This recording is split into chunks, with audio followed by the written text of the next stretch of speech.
After taking a steep downturn in the first half of 2020, international oil prices have recently made a sharp turnaround and are rapidly climbing.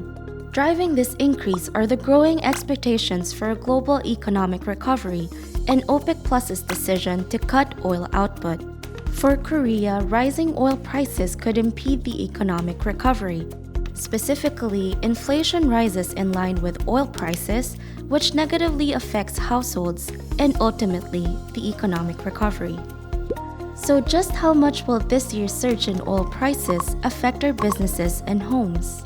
To answer this question, an analysis was conducted based on the assumption that global oil prices rose 43% according to the recent uptrend, which, on the one hand, only raised the prices of petroleum products such as gas and diesel, and on the other, also raised the prices of non-petroleum products.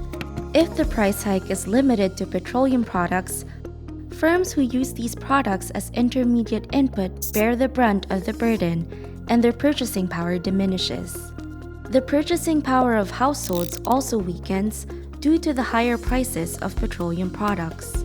If the impact is examined by industry, we find that firms in the transport services and chemical products are hit particularly hard.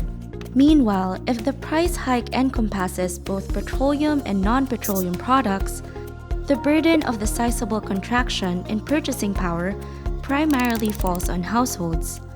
Private investment and government spending are also affected. If the price of oil increases to $60 per barrel, the purchasing power of the overall economy decreases roughly 1%. And the impact on firms and households varies depending on how much the prices of non-petroleum products have risen due to the higher production costs. However, a breakdown of the factors behind the oil price fluctuations reveals that, before the COVID-19 crisis, oil prices fluctuated on speculative demand and precautionary supply and demand, and after, on the increased demand for crude oil due to the global economic recovery and reduced supply. A separate analysis of the shock of these factors on the economy shows that the economy grows if the price hike is driven by an increased demand for crude oil, but inflation grows if it is driven by uncertainties over supply. Then how will the soaring oil prices since the outbreak of COVID-19 change the Korean economy? 3 scenarios were established for analysis. Oil prices increase to $70 in the first scenario, and to $60 and $55 in the second and third.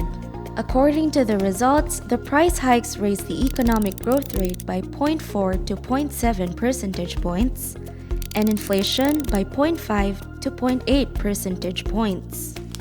글로벌 경기의 점진적인 개선이 국내 경제 회복에도 긍정적일 것입니다. 하지만 코로나19의 확산이 지속되고 있다는 점과 국내 경기의 회복세가 견고하지 못하다는 점을 감안하여 국제 유가가 급등할 경우 전기료와 같은 유가에 영향을 받는 상품에 대해 한시적으로 가계 부담을 줄일 수 있는 정책을 검토할 필요가 있습니다. 장기적으로는 유가 충격에 국내 경제에 대한 영향력을 축소하고 기후 변화에도 대처할 수 있도록 원유 및 석유 제품 의존도를 줄이는 노력을 지속해야 합니다.